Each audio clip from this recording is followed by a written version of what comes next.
सज्जनों, जो गोपियां भगवान से स्नेह किया करती थी, ये गोपियां अपने अपने घरों में बैठ करके एक बात सोच रही है, परमात्मा श्याम सखारे जाएंगे और उन्हें न मरेंगे रो। अरे विधना रेन करो जो भोर कबो ना हो। ब्रज की गोपियां कहती है, परमात्मा अगर सवेरा हो गया तो भगवान कन्हैया सवेरा होते होते मथुरा को चले जाएंगे, इसलिए हे परमात्मा कोई ऐसी रात कर दो जो सवेरा नहीं हो, और अगर सवेरा नहीं होगा तो मेरा श्याम हमें छोड़ करके जाएगा। बंधुओं, जैसे तैसे करके रात गुजरी है। अच्छा एक बात कहूं, आप लोग यहाँ आते हो, कई वर्षों से कथा का आयोजन हो रहा है और हमारा आपका स्वामी जी केवल 6-7 दिन का संयोग हो पाता है, और 6-7 दिन में भी केवल 3-4 घंटे का 3-4 घंटे का संयोग केवल 6-7 दिन में। और मुझे लगता है इस 6-7 दिन के संयोग में भी हमारा और आपका अपनापन सा हो गया है। ईमानदारी से कहूं, आप लोग यहाँ आज आए हो, कल आओगे और परसों के बाद आप इतने लोगों में से कोई इधर नहीं आएगा। तो ईमानदारी की बात है, आप अनुभव करके देखना, 15-20 दिन तो आप लोगों को इस ओर देखने में भी बुरा लगेगा।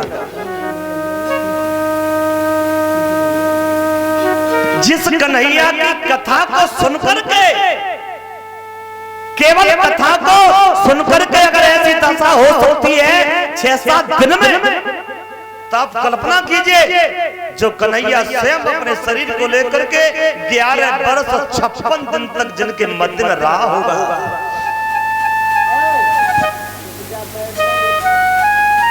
उनकी दशा क्या हुई होगी साहब जब छोड़ करके गए होंगे। रात को सारे वृंदावन में यह समाचार फैल गया है।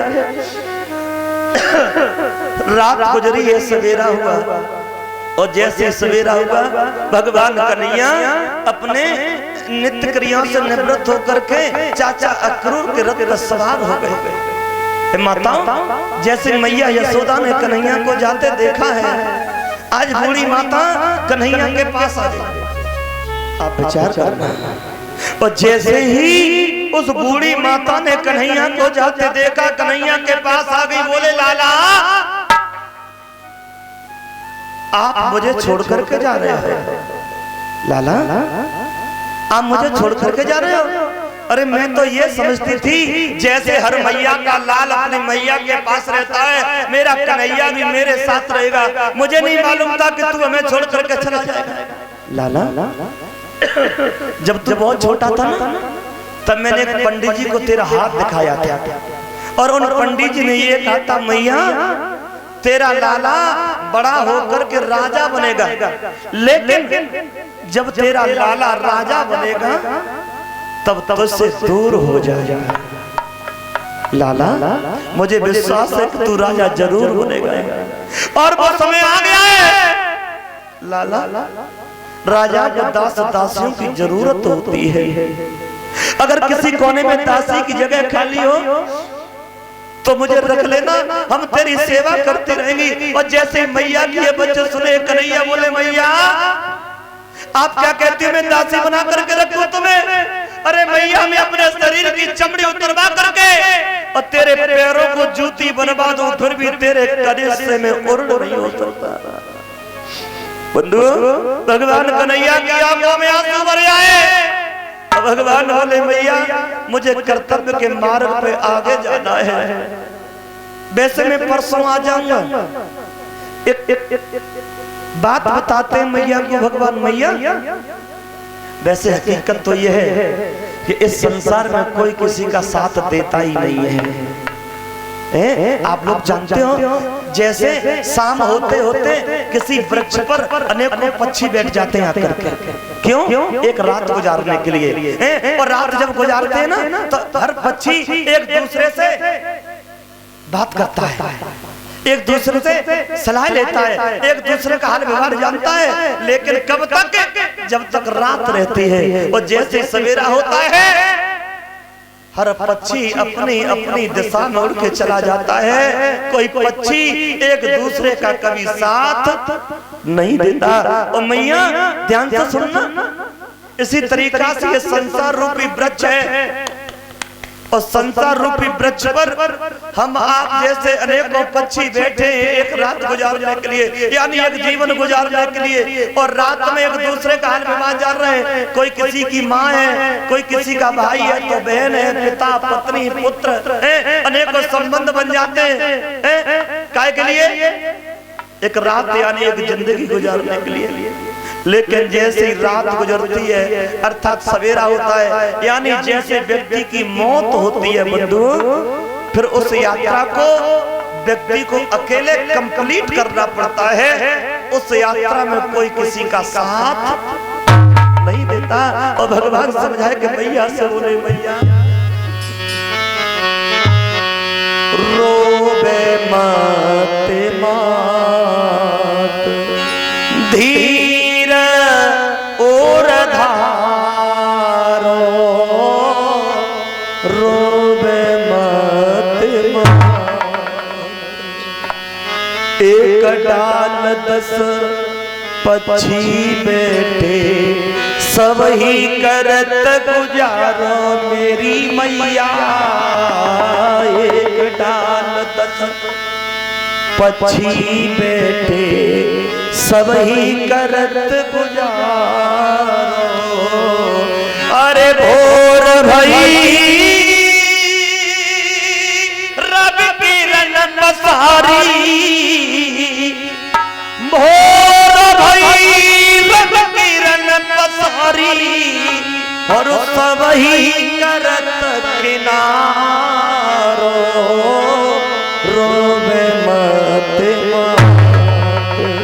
धीर और धारो रोवे मत। भगवान भरत आगे को बढ़ा और जैसे भगवान भरत आगे को बढ़ा है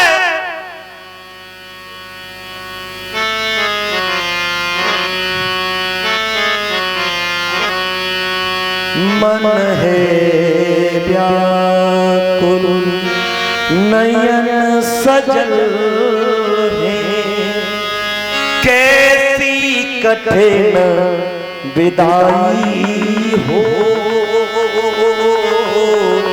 सूरज के डूब रहा मन कैसी बेला आई हो। अरे कृष्ण की बातें कृष्ण की लीला वो कृष्ण की बातें कृष्ण की लीला जावे ना बेसुराई हो। और मैया कहती लाला जिसके पीछे सब कुछ भूले, जिसके पीछे सब कुछ भूले थी वो बस तो पराई हो। जिसके पीछे मैया रोती रह गई। और मैया जैसे रोती रह गई तब तक किशोरी राधा सामने आ गई। और किशोरी राधा करके बोली श्याम क्या आप हमें छोड़ करके जा रहे हो? कन्हैया बोले राधा मैं तुम्हें छोड़ करके नहीं जा रहा, बल्कि मामा का यज्ञ कल मामा के अज में हाजिरी लगानी है, परसों हम लौट करके आ जाए। राधा बोली से मुझे मालूम नहीं होता है कि आप हमें छोड़ करके जाने के बाद लौट करके आ गए।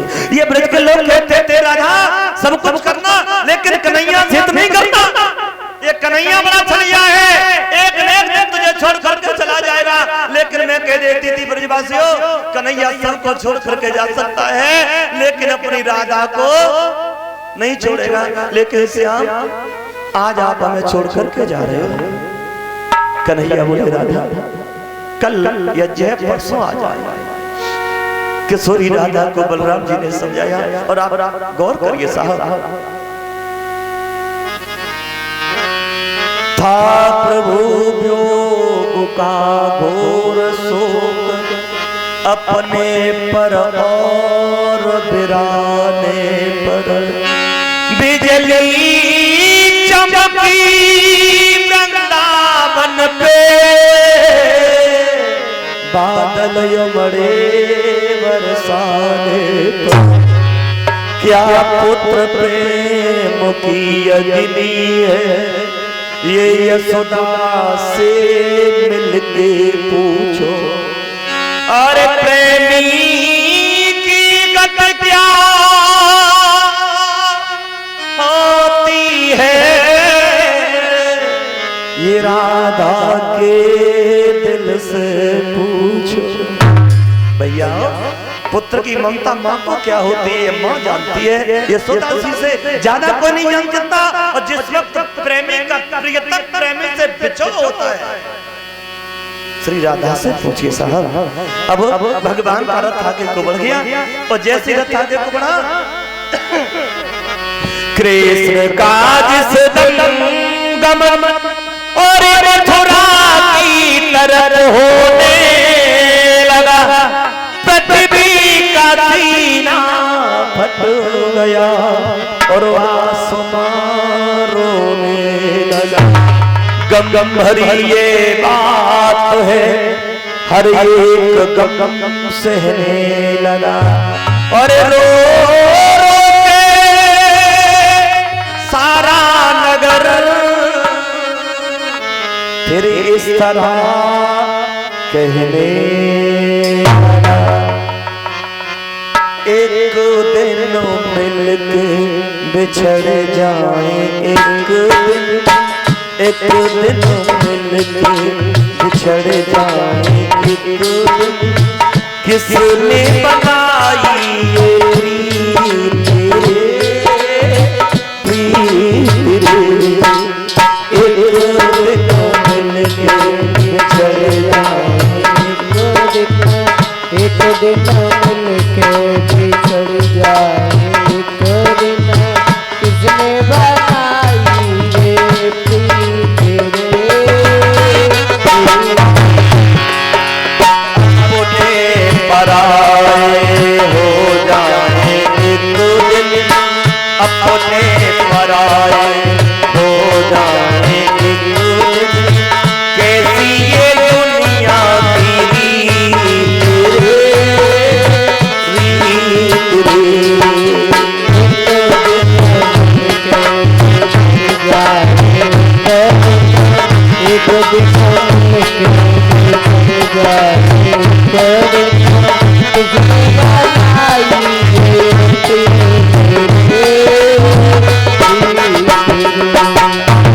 भगवान का रथ आगे को बढ़ाया बंधुओं। एक ब्रज की गोपी वृक्ष पर चढ़ गई, और जब तक रथ दिखाई देते रहे गोपी खड़ी रही, रथों की धूल दिखाई देती रही गोपी खड़ी रही। जैसे ही स्वामी जी रथ दिखाई देना बंद हो गए, रथों की धूल भी दिखाई देना बंद हो गई, सोई ब्रज की गोपी को आज मूर्छा आने लगी है। और जैसे मूर्छा आई है, भगवान से निवेदन करती है, परमात्मा आज मैं मर नहीं जाऊं, अगर आज मैं मर गई तो संसार के लोग मेरे कन्हैया को कलंक लगा देंगे, और ये कहने कन्हैया के प्रेम में गोपी मर गई। लेकिन कन्हैया इतना निर्दयी निकला तो लौट कर भी नहीं आया। मैं मरूं नहीं, लेकिन मूर्छा रुकने का नाम ही नहीं ले रही है। तो ब्रज की गोपी समझ गई मैं बचूंगी नहीं। तो आज वो गोपी ब्रज के कौवाओं से निवेदन करती है, कागा कागा सब तन खाइयो, जब मैं मर जाऊं कागा सब तन खाइयो, चुन चुन चुगियो मेरो मांस। अरे द्वेने नाम दिखाइयो, मोए श्याम दरस की। भगवान का रथ आगे को बढ़ गया बंधुओं, और रथ यमुना को पार करके मथुरा में पहुंच गया। इधर ये ब्रज की गोपियां कहती हैं सांवरे तुम चले तो गए, लेकिन मैं इतना बता जाते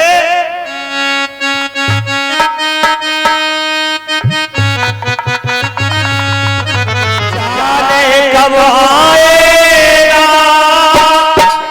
मुझे अपना बनाएगा,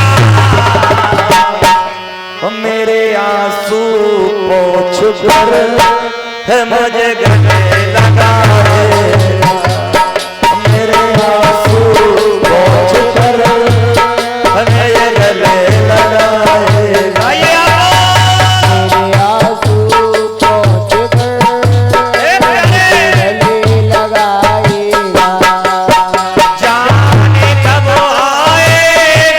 मुझे अपना बनाएगा,